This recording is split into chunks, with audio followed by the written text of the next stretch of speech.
अस्सलाम वालेकुम students, my name is Mohammad Ashir Tariq. Okay students, हम लोग आज कैफेसी पार्ट 2 का चैप्टर नंबर 15 है जिसका नाम है होम्योस्टैसिस एंड ऑस्मो रेगुलेशन, उसको आज स्टार्ट करते हैं। तो पहले नंबर पे आज हम सिर्फ इंट्रोडक्शन को डिस्कस करते हैं कि होम्योस्टैसिस होता क्या है। तो वन बाय वन फिर आगे चलेंगे कि ऑस्मो रेगुलेशन क्या है, फिर उसके डिफरेंट टाइप्स वगैरह को डिस्कस करेंगे।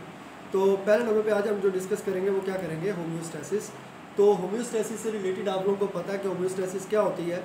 तो होम्योस्टैसिस किसको कहा जाता है, जो आप लोगों ने 10th क्लास में भी पढ़ा हुआ है कि होम्योस्टैसिस क्या होता है कि अपनी इंटरनल कंडीशंस को क्या करना, मेंटेन करना, बैलेंस रखना, चाहे जितनी मर्जी बाहर चेंजेस आती रहे। यानी कि बाहर आपके एक्सटर्नल इन्वायरमेंट में क्या होता है, काफ़ी ज़्यादा चेंजेस आती हैं और वो जो चेंजेस है आपके इंटरनल इन्वायरमेंट को क्या कर सकती है, नुकसान पहुँचा सकती हैं।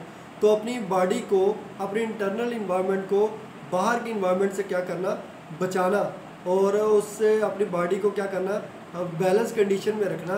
तो ये कौन सा प्रोसेस कहलाता है, होम्योस्टैसिस कहलाता है। तो बेसिक जो चीज़ आती है कि इंटरनल इन्वायरमेंट को बचाना बाहर से जो चेंजिंग आ रही हैं उनसे।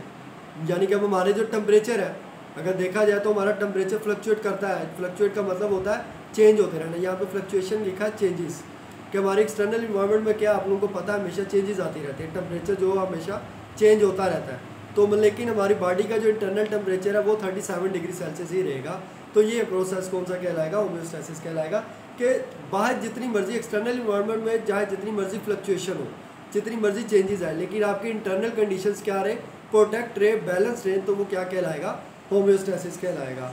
और जो होम्योस्टैसिस है वो इंटरनल फ्लक्चुएशंस को नैरो रेंज विद कंट्रोल्स, कि उसने जो ये कंट्रोल करना है, हमारे जो इंटरनल सिस्टम को प्रोटेक्ट करना है। तो ये जितना भी होम्योस्टैसिस काम करेगी वो कंट्रोल सिस्टम के ज़रिए से करेगी, कि कंट्रोल सिस्टम जो है वो इसमें हेल्प करवाएगा होम्योस्टैसिस में।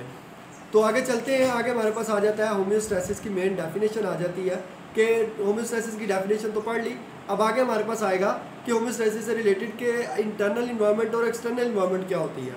अब इंटरनल इन्वायरमेंट कहा जाता है, यानी कि आपके सेल्स के अंदर जो इन्वायरमेंट है, जो आपके सेल्स के अंदर की कंडीशन है, उनको इंटरनल इन्वायरमेंट का नाम देते हैं।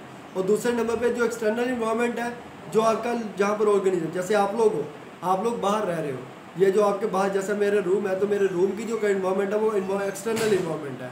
और इंटरनल इन्वायरमेंट यानी कि मेरी बॉडी के इंटरनल कंडीशंस जो है वो क्या है, इंटरनल इन्वायरमेंट में इंक्लूड होंगी। तो होम्योस्टैसिस में बेसिकली इंटरनल इन्वायरमेंट्स को क्या करना होता है, प्रोटेक्ट करना होता है by the fluctuations in external environment. आगे चलते हैं, organism perform homeostasis by following mechanisms. अब ह्यूमन जो है, ऑर्गेनिज्म जो है, वो कुछ मैकेनिज्म हैं जिनके ज़रिए से होम्योस्टैसिस को परफॉर्म करते हैं। वह जैसे ऑस्मो रेगुलेशन है, 10th क्लास में बताया गया था कि वाटर एंड साल्ट्स के बैलेंस करना क्या कहलाता है, ऑस्मो रेगुलेशन कहलाता है। फिर एक्सक्रीशन आ जाती है, यानी कि अपने बॉडी में से वेस्ट मटेरियल को रिलीज़ करना। तो ये भी होम्योस्टैसिस के लिए हम परफॉर्म करते हैं ताकि हमारी बॉडी की इंटरनल कंडीशंस क्या रहे, मेंटेन है, उनको कोई प्रॉब्लम ना हो। दूसरे नंबर पर टेम्परेचर को, थर्मो रेगुलेशन, यानी कि अपने बॉडी के टेम्परेचर को मेंटेन करना, इंटरनल टेम्परेचर को, तो वो भी क्या कहलाएगा, होम्योस्टैसिस का ही मैकेनिज्म कहलाएगा। तो बेसिक होम्योस्टैसिस की एग्जांपल यही बनती है कि आपकी बॉडी का इंटरनल टेम्परेचर 37 डिग्री सेल्सियस है। अब बाहर चाहे जितनी मर्जी चेंजेस आ जाए, लेकिन आपकी बॉडी का इंटरनल टेम्परेचर चेंज नहीं होगा, वो 37 डिग्री सेल्सियस ही रहेगा। तो वो डिफरेंट प्रोसेसेस है जिनके जरिए से अपने आप को टेम्परेचर को क्या करेगा, मेंटेन करेगा थर्मो रेगुलेशन के जरिए से। तो वो आगे लास्ट में हम इस चैप्टर के डिस्कस भी करेंगे। तो वन बाय वन हम इन सबको डिस्कस करेंगे, लेकिन आज पहले नंबर पे हम डिस्कस करते हैं कंट्रोल सिस्टम इन होम्योस्टैसिस। क्योंकि मैंने पहले बात की है कि होम्योस्टैसिस को जितना भी परफॉर्म करवाना है वो किसने परफॉर्म करवाना है, कंट्रोल सिस्टम ने परफॉर्म करवाना है।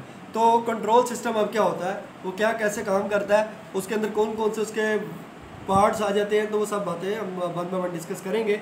तो पहली जो चीज़ लिखी हुई है, have been acquired for the variety of homeostatic function. तो जो हमारे पास कंट्रोल सिस्टम है, डिफरेंट जो होम्योस्टैटिक फंक्शन है उनको परफॉर्म करने के लिए हमें रिक्वायर है। अब कंट्रोल सिस्टम के 3 कंपोनेंट्स हैं। जहाँ आप लोगों ने कोऑर्डिनेटेड एक्शंस पढ़े थे 10th क्लास में, जिसमें आपको वो डिफरेंट कोऑर्डिनेटेड एक्शंस बताते हैं, स्टिमुलाई, रिसेप्टर, कोऑर्डिनेटर, फिर इफेक्टर्स, फिर रिस्पॉन्स। तो ये वही तकरीबन कंट्रोल सिस्टम हमारा वही आ जाता है, कोऑर्डिनेटेड एक्शंस जो परफॉर्म करवा रहे हैं। तो हमारे पास इसकी 3 कंपोनेंट्स हैं। First is the receptor, second is the control system and third is the control centre and third is the effector. तो ये 3 हमारे पास क्या है, इसके कंपोनेंट्स ऑफ कंट्रोल सिस्टम है। तो वन बाय वन इनको डिस्कस करते हैं। तो पहले नंबर पर रिसेप्टर्स है। तो स्टिमुलस के बारे में पहले से ही आपको पता है कि स्टिमुलस क्या होती है। स्टिमुलाई क्या होती है कि कोई भी सेंसरी इन्फॉर्मेशन जो आप लोग रिसीव कर रहे हो, कोई भी मैसेज जो आपकी तक आ रहा है, वो क्या है, स्टिमुलाई है, यानी कि कोई बात आप सुन रहे हो तो वो सुनना जो आपने सुना है वो क्या आपके पास आया, एक मैसेज आया, यानी कि मैंने आपको बोला कुछ कि ये काम करो, जो मैंने आपको काम बोला वो मैसेज आप तक गया, तो जो मैसेज आप तक गया वो क्या था, वो स्टिमुलाई थी। क्या थी वो, स्टिमुलाई। तो कोई भी मैसेज जो आप रिसीव करते हैं वो आपकी स्टिमुलाई कहलाती है। और जो मैसेज जो स्टिमुलाई यानी कि जो मैसेज जिस ऑर्गन के ज़रिए से आप रिसीव करते हो उस ऑर्गन को हम किस चीज़ का नाम देते हैं, रिसेप्टर का नाम देते हैं। तो रिसेप्टर्स बेसिकली क्या करते हैं, स्टिमुलाई को रिसीव करते हैं और फिर आगे उसको कंट्रोल सेंटर को यानी कि हमारे न्यूरॉन्स को दे देते हैं। ठीक है, अब कंट्रोल सेंटर के अंदर क्या क्या आ जाता है, तो कंट्रोल सेंटर के बारे में क्या कहा जाता है, या फिर इसको कोऑर्डिनेटर सेंटर का भी नाम दिया जाता है, क्योंकि आपने लास्ट टाइम कोऑर्डिनेटर एक्शन जो 10th क्लास में पढ़े थे उसमें भी आपको रिसेप्टर्स के बाद कोऑर्डिनेटर्स ही आए थे। तो ये भी आपके पास आगे कोऑर्डिनेटर न्यूरॉन्स के पास भेज रहे हैं, तो तुम्हारा सेंट्रल कोऑर्डिनेटर है न्यूरॉन, नर्वस कोऑर्डिनेटर और एंडोक्राइन कोऑर्डिनेटर्स होते हैं। तो दो कंट्रोल सेंटर को हम कोऑर्डिनेटर सेंटर का भी क्या करते हैं, नाम दिया जाता है। तो दोनों नाम एक ही चीज़ के हैं। तो ये क्या करेंगे, उस इन्फॉर्मेशन जो स्टिमुलस आई है रिसेप्टर से उसको रिसीव करेंगे, उसको प्रोसेस करने के बाद इन्फॉर्मेशन को उसको जो रिसेप्टर से आई है उसको भी सेट करेंगे नॉर्मल रेफरेंसेस पॉइंट और setup point for any physiological process, यानी कि आपकी बॉडी का कोई भी जो काम आपने करना है उसको सेटअप करवाएंगे। यानी कि आपके मैसेज आया, जैसे कोई स्टिमुलस आपकी बॉडी के अंदर, जैसे शुगर लेवल है, अब मैं एंडोक्राइन लेवल्स पर चला जाता हूँ यानी कि हार्मोन्स लेवल पर, कि आपका बॉडी का शुगर लेवल जो ब्लड के अंदर वो इंक्रीज़ हो गया। अब आपकी बॉडी क्या करेगी, वो शुगर लेवल इंक्रीज़ होने से आपका जो ब्रेन है उसको मैसेज आएगा, यानी कि आपके रिसेप्टर से बॉडी के अंदर, यानी कि आपके मसल्स ने काम करना छोड़ दिया तो आपके मसल से मैसेज दिया जाके ब्रेन को, कोऑर्डिनेटर को, कि हमारे मसल्स के अंदर ताकत ख़त्म हो गई है।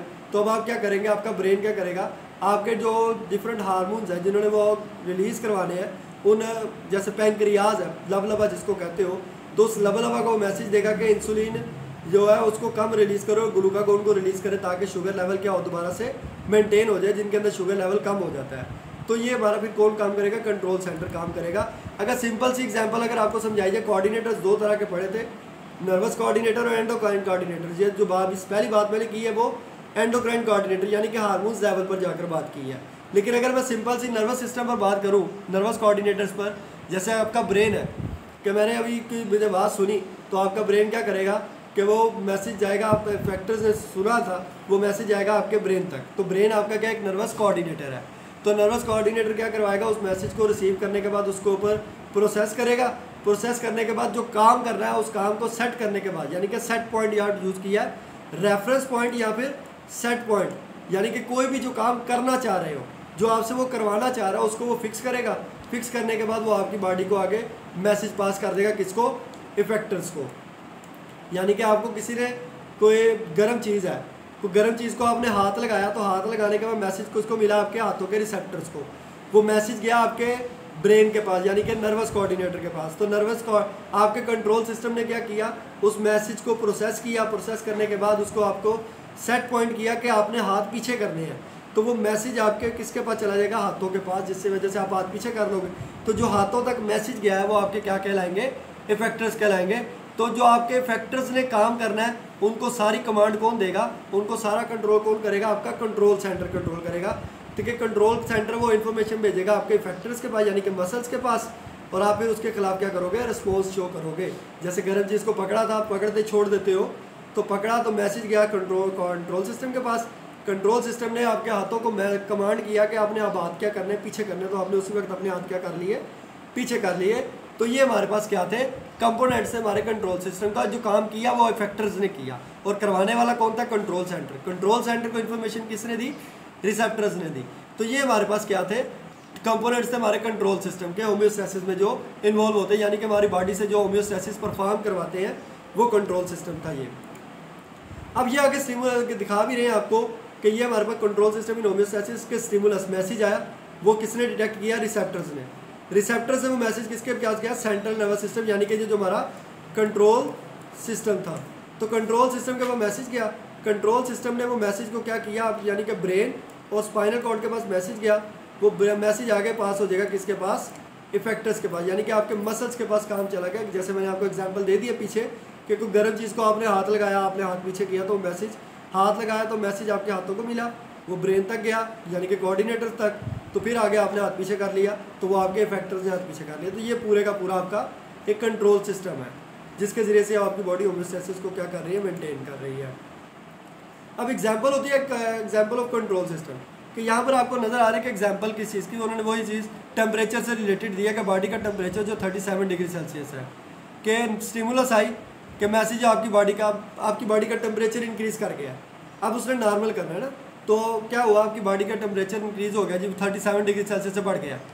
Sensors like nerve cells with endings in the skin and brain, के वो मैसेज आगे किसके पास जा गया, वो किसने डिटेक्ट किया, आपकी स्किन के ऊपर सेंसर्स प्रेजेंट है, यानी कि रिसेप्टर्स पाए जाते हैं जो टेम्परेचर चेंजेस को क्या करते हैं, डिटेक्ट करते हैं।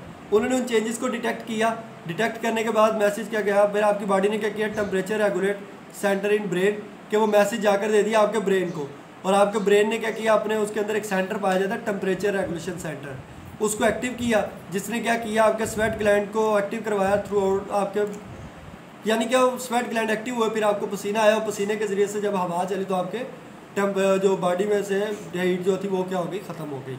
यानी कि अब आपकी बॉडी का टेम्परेचर इंक्रीज़ हुआ, पहले मैसेज गया आपके सेंसर्स के पास, यानी कि जो रिसेप्टर्स हैं बॉडी आपकी स्किन के ऊपर, उन्होंने आगे मैसेज दिया ब्रेन सेंटर को, यानी कि टेम्परेचर रेगुलेटरी सेंटर को, और उसने क्या किया, आपके स्वेट ग्लैंड्स को एक्टिव करवाया ताकि आपको पसीना आए और आपकी इंटरनल हीट जो वो क्या हो जाए, बाहर निकल जाए। तो ये भी हमारे पास किसका एक एग्जांपल है, कंट्रोल सिस्टम की एक एग्जांपल है। आगे ये भी हमारे पास होम्योस्टेसिस एंड कंट्रोल सिस्टम वही टेम्परेचर से रिलेटेड है, कि normal body temperature 37 degree Celsius है, अगर वो टेम्परेचर क्या कर जाए, body temperature rises above normal, कि 37 से इंक्रीज़ कर जाए, तो वही चीज़ जो मैंने आपको बताई है पीछे वो हो जाएगी, और अगर वो कम हो जाए तो फिर क्या होगा, body temperature drops below normal, तो फिर आगे वो फिर आपके ब्रेन सेंटर के पास ही मैसेज जाएगा, वो टेम्परेचर रेगुलेटरी सेंटर उसको एक्टिव करेगा, तो अब स्वेटिंग ग्लैंड को कम कर देगा, स्वेट को क्या कर देगा, कम कर देगा, जिसकी वजह से आपकी इंटरनल हीट क्या होगी, बाहर नहीं जाएगी, जब आपकी बॉडी का टेम्परेचर क्या होगा, लो हो जाएगा। तो ये आपके पास क्या थी, एग्जांपल्स थी कोऑर्डिनेटेड सिस्टम की। तो उम्मीद करता हूँ स्टूडेंट्स आप लोगों को ये समझ आ गया होगा कि होम्योस्टेसिस क्या होता है, और होम्योस्टेसिस का मैकेनिज्म कौन कौन से जिनके ज़रिए से होम्योस्टेसिस परफॉर्म होती है, और हमारा कंट्रोल सिस्टम क्या है। तो बाकी अगर कोई बात समझ नहीं आई तो आप मुझसे कमेंट्स में क्वेश्चनिंग कर सकते हैं, इंशाल्लाह आपको आंसर करूँगा। थैंक यू स्टूडेंट्स, अल्लाह हाफिज़।